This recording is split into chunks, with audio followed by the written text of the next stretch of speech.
What's up everyone, Blade here, and welcome back to another video of 7 Deadly Sins Origins.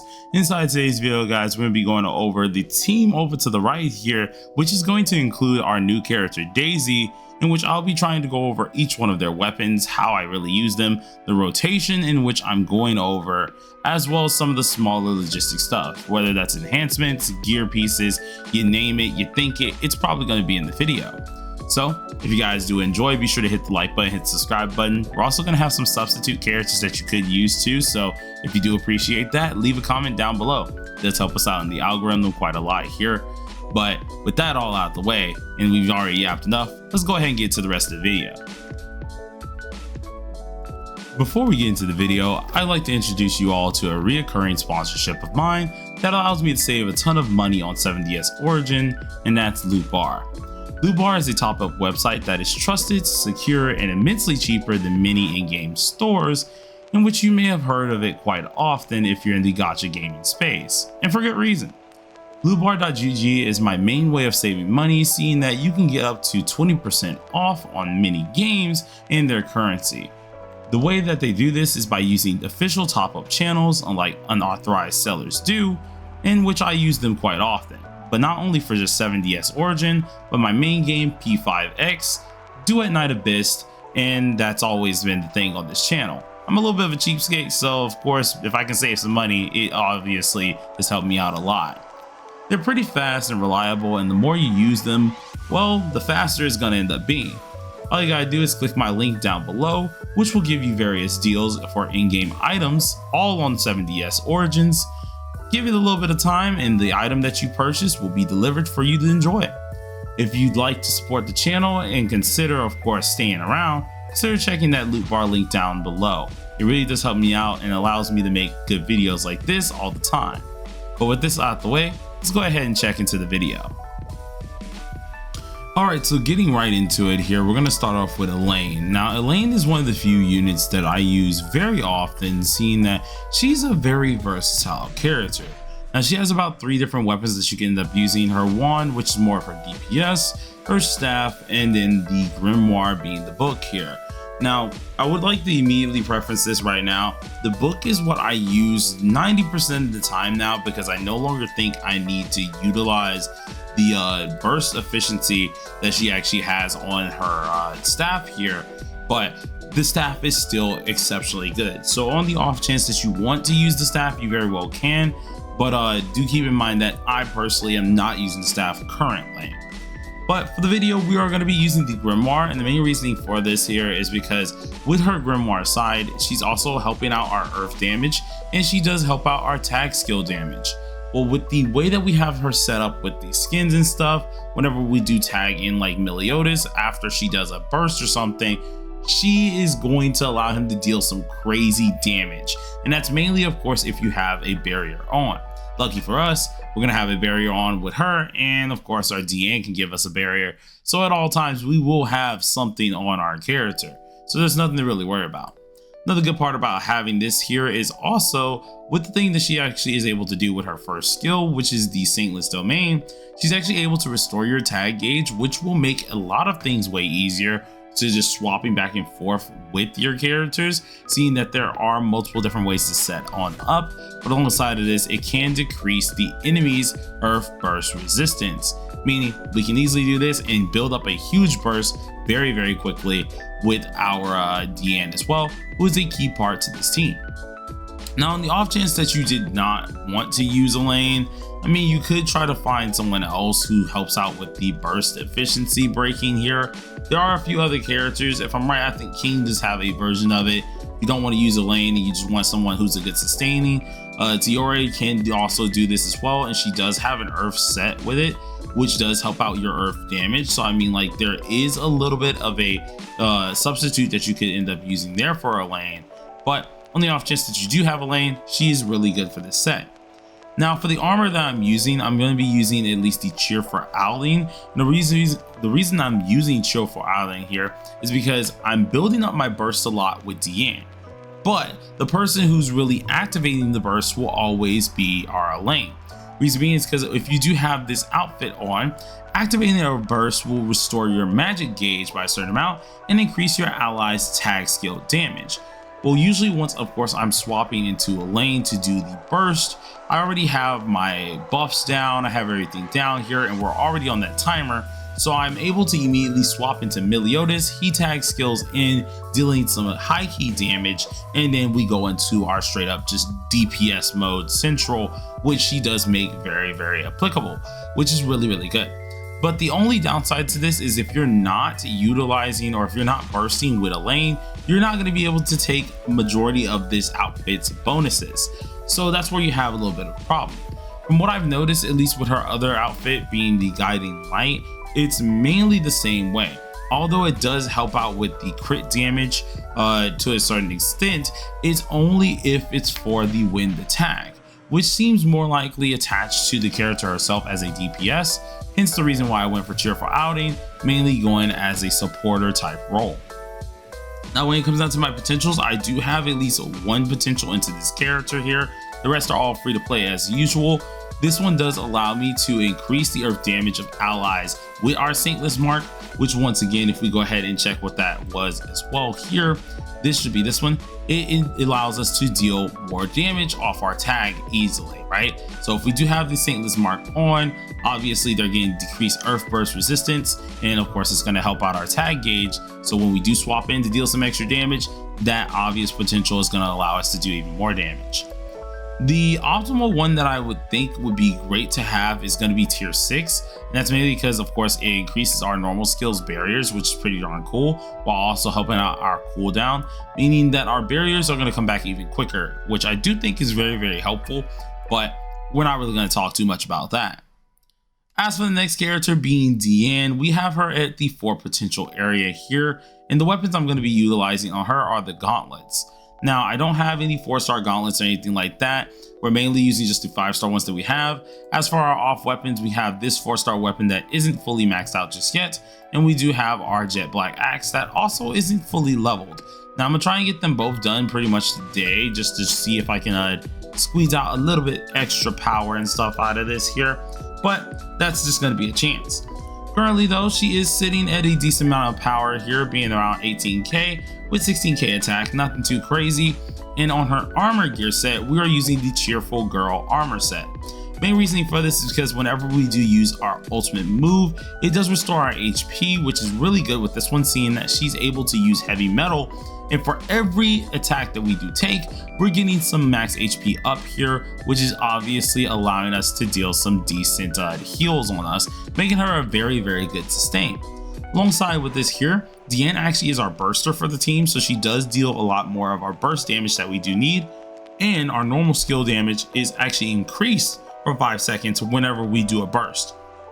So if I went to swap back into Deanne, let's say I got the earth burst on off with maybe our lane, right? If I did decide to go back to Deanne, she will deal a little bit of extra damage. As for the accessories, if you guys did want to know what the accessories will be in the long run, I'm thinking of doing the twisted set right now. I haven't really decided fully what I want to do. I was going to try something with at least the Watcher set necklace, but I have to do a little bit of editing around and checking exactly what I want to do with those. So for now, she's using just these anonymous looking ones, random looking ones right now, but I am tempted to go for the twisted set, seeing that she is my burst down character. When it does come down to her, the best weapons that I will be using for this is always going to be gauntlets, so I'm not really changing much, and I already went over the skin so far. Next character that we're going over is Daisy, who's also using the Grimoire at 17k HP. The Grimoire is currently Melody of Temptation, getting us the extra darkness attack if we're using it for our Meliodas, obviously helping us out. And then this helps us out with the crit resistance down on people whenever we're using back attacks. You could very well use the wand, which isn't that bad either, or the sword and shield, but I'm keeping her in a supporting position, so the book is the one I want to go ahead and use. Armor right now is all over the place because I don't really have enough seals for an engraved armor set. Sorry, but I don't spend nearly as much as many of you guys keep thinking I do. But yeah, I don't have enough of these, so I'm not able to, of course, get her set just yet. When it does come down to it, I think the one that I want to go ahead and get is this one, because it's more or less meant for her to be a supporter, while this one up here is more or less meant for her to be a DPS. So we're gonna fill that on out when we can, but right now she's doing pretty good, and her potential is only potential 4, no extra dupes. As for our last character that we're looking at in our main powerhouse, this is obviously going to be my Meliodas. For a lot of you guys who already know, I went pretty crazy on Millie and got pretty darn lucky.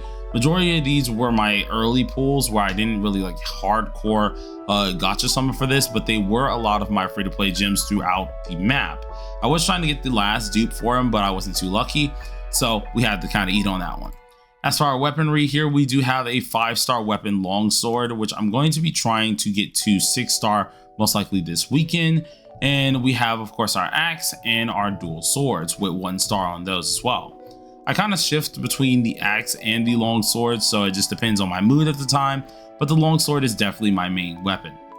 As for the armor, we are using the 3-piece set of the Arachnid one here as well, which gives us 10% extra crit rate. We have the armor set being this one as well, helping us out our normal skill damage. Although the stats are kind of trash on it, we did get a level 2 passive, so I can't be too mad about it. Mastery and potential wise, of course, are fully done on our mastery. Potential wise, as I said before, we are at 9. I wish we could get the 10th one. Luckily, I still have 2 Meliodases that I can exchange, so I probably will end up doing that as well. If you want to find out the best outfit that you want to do for the long sword, that would be obviously this coat. If you're also using the dual swords, it would be the coat as well. And if you're using the axe, you want to go ahead and use this fit as well. But now we went over our teams here and explained exactly how this is going to work. Let's go over their roles. The whole point of this is to get up my burster. Usually I'm going to go ahead, go to my lane as my first character. I'm popping off my shield immediately, and then I'm going into Saintess domain and then swapping straight to my girl Deanne. Deanne's going to build up the burst bar a decent bit as our main burster on the team. After we end up doing that, we make sure we trigger the burst with our lane if we're possibly paying attention. Then we're going to hurry up and swap to Daisy, allowing her to put down both of her turrets, which are going to be these shocking street lamps, and then also give us our critical damage up. If we do still have our timer on up and we're able to get the back attack, getting the crit resistance down, we go ahead and swap it to Meliodas, making sure he can take at least care of the tag switch in, because remember, we burst it with our lane, allowing him to get more tag damage in. He does the tag damage. If we wanted to, we can go ahead and pop the ult or combine ult here, taking down the crit resistance of the boss. Or we can swap back to Daisy, utilizing her ult, which takes down the crit defense of the boss, and swapping back to Meliodas in order to deal the most damage he can deal. Now, it sounds like a mouthful, which it really is, but it does come in handy. So we're going to go ahead and at least try this out to the best of our capabilities. I think the hardest one to try this on is going to be Guila, so why the heck not? Let's go ahead and do it. Alright, so I found myself yapping a little bit too much, so I just went ahead and cut straight to getting in here because I started seeing a bunch of randomness. But we're going to go ahead and try the team on out versus the bosses, which I'm sure y'all are going to get tired of seeing me do the Abyss versions, but I think this is probably the best way to really test out this team. Granted, this team is morely catered to Abyss, as you guys probably have noticed, where plenty of this team would work everywhere else, of course, but you have other choices in other content, right? While this is really going to be meant for a lot of our Abyss related stuff, seeing that Abyss itself gives more of a bonus to dark characters, or not dark characters, Earth characters themselves, but I'm just kind of using this overall. Now, we got that, we got our burst off, we got everything we needed off here. We could probably get the back attack in as well. And then what I'm going to do is I want to pop this off with Meliodas. Make sure we get the boss on down, swap on in to get some of that tag switch in, and she's getting stunned to death. So as she's getting stunned, we're going to get in as much damage as possible. And I think we can get one more. And the cool part about this is we can just go ahead, come back over here, pop this on off, making sure that she gets that hit again. And then what I'm going to do is we're going to go ahead and do the rotation on back over. Not too bad about that. If we have enough to do our ult again, we're going to pop this so we can get our actual burst up, and then use our skill 1 maybe to build it up, swap back into a lane, getting the burst back off, and you can repeat the whole system. So once again, we use our 2 street lamps, pop this. If we want, pop our ult or double ult as well, keeping her kind of stuck, and then we swap into Millie, redoing our Q and E rotation. Now, keep in mind, you do still need the crit a decent bit. My crit is rather low on my Meliodas, while crit damage is pretty darn high. So if I do hit my crits, I deal a ton of damage. If I don't, of course, it does suck. But as you did see, our whole deal is to try and go ahead, get off 2 skills with our lane, which is usually our Q and our E. Once that's done, we usually swap into our Diane.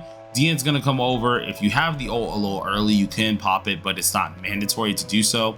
Just get the burst bar very close to being bursted, swap back to the lane, go ahead and pop the burst bar on off, go to your obvious pick, which is going to be Daisy, utilizing both of your street lamps to try and start building up that shock. Pop off your, of course, crit damage increase and try to get the back attack. Once you do that, you have 2 options. You can either do the first one that I ended up doing, which was popping off our ult, taking down the crit defense, and then tag swapping out, or you can tag swap into Meliodas to take advantage over the time period that you have of your cooldown, and then go back to Daisy to do the crit defense down. Now, I still need to figure out exactly what their whole duo ult does as well, which I'm probably going to look into that for you guys because I don't know absolutely everything about this. It has only been a good day since I've been using this character, but I think the duo ult does something similar to how her ult alone does here, which does take down the crit defense, which is always nice. And the other good part about it is it does build back up your darkness burst bar. So you are being able to take advantage of that extra burst bar. Let's say it runs out, you can go ahead, pop that on off here, get your burst bar immediately, which can be very helpful. I do think there's various different ways to go about it, but that's just the first way I think is pretty darn nice. Now we're gonna go ahead and try to do the rotation once again on our Orgot, which obviously Orgot's probably gonna be the easier one to hit it. Guila makes me focus a lot harder because I won't even lie to you. Guila has a way of absolutely nuking your health, and which I think you guys saw at the end of that battle, where we barely escaped death, and it was quite literally because I had to pop my ult with Diane, which also helped out the rotation, but was primarily to get my HP back. Diane's your sustainer slash burster, so obviously there are better ways or a ton of different ways to do this, but as you can see, I usually like to pop off the ult first because it does help me build up my burst bar pretty quick. If you can see right there, boom, get some kicks off, swap into a lane, she gets that off here. I'm gonna go ahead, pop off both street lamps, pop off this as well, and then just to get things started, I'm gonna use that for the crit defense. Swap into Millie, who does a decent bit of damage, and as you see, he's stunned on out here, and we can just go ahead and continuously press Q and E. I think for the simplistic way, if you don't have enough for the combo ult with our Daisy, once you do your both street lamps into the crit damage mode here, I think the simplistic way is to just lead with the ult. The ult is going to help you build up that stun very, very quickly, seeing it does a lot of AoE stun factors, which then allows Meliodas to come in as the enemy is stunned, pop off his Q, and just spam as much E as possible. This is probably my most fun team. I'm not even gonna lie to you. Like, I love Manny, love freaking Jericho. We'll use those characters whenever, of course, I'm not doing Abyss, but bro, using this team has been a goddamn just experience. It's been really fun, and I do like how it's going. Now, there are some problems with the team. As you did see, I was able to get off a lot of tags. I was able to get off my ults pretty quickly due to the magic efficiency as well as the tag points that I do generate. The only downside about this is if you accidentally do one of those things out of order, it could put you in a little bit of a sticky situation. Like if I want to use my combo ult and I accidentally swap too early or either use an ult out of straight up a panic, that means I'm kind of cooked. I can't really do my combo ult anymore, and now I might have either ruined my burst rotation or either I have to be forced to use a different ult in order to try to save myself, meaning I'm going to be missing some buffs. The other downside is with Daisy here, her street lamps are pretty darn nice. The only downside is they don't reach as far. If you did place them wrongly or didn't place them near an enemy, the bad side is they could possibly not help you out at all inside of the entire fight, and you could never get that stun off. So there is a couple downsides to this team itself. But overall, it's pretty well rounded. You got your obvious shielder slash, of course, helper out for all your earth damage here. You got your actual healing stick here. Whenever you do need it, you can go ahead and pop off the ult, which helps out your burst while also giving you some good old heals. You got the person who's going to give you some crazy crit damage and as well stun capabilities with the finisher or the end out of the battle type character being your Meliodas. Granted, I know not everyone's Meliodas is going to deal nearly as much, but you still will get a lot of damage out of it, making things a lot better. So before closing out the video, I know some people have asked me for a lot of my inner stat type deals. You're welcome to pause the video. We have Elaine's inner stats right here, where you guys can obviously see exactly what's on the characters themselves. It's nothing really too impressive, seeing that I'm still trying to build up my characters the correct way. Then of course you can pause it for Deanne as well. She has some decent defense on there, but that's really all I've been focusing on is HP and defense. Nothing much when it does come down to her, although she can hit some crazy numbers, seeing she has 110 crit damage for no reason. We then have our Daisy, who's pretty decent. I think she can be a lot better once I get her engravement gear, but for now she is doing decent enough for us and allowing us to obviously help out as much as possible. And then we have my Meliodas, who is the walking nuke that I've invested into. Only downside about him is his crit chance is only 46% and not too high. If I had way higher crit chance, I do believe he'd be hitting even harder than normal, which would be great. But for now, hopefully you guys did enjoy the video. If you did, slap that like button with your forehead and consider subscribing if you are new. I do daily videos, and until next time, peace.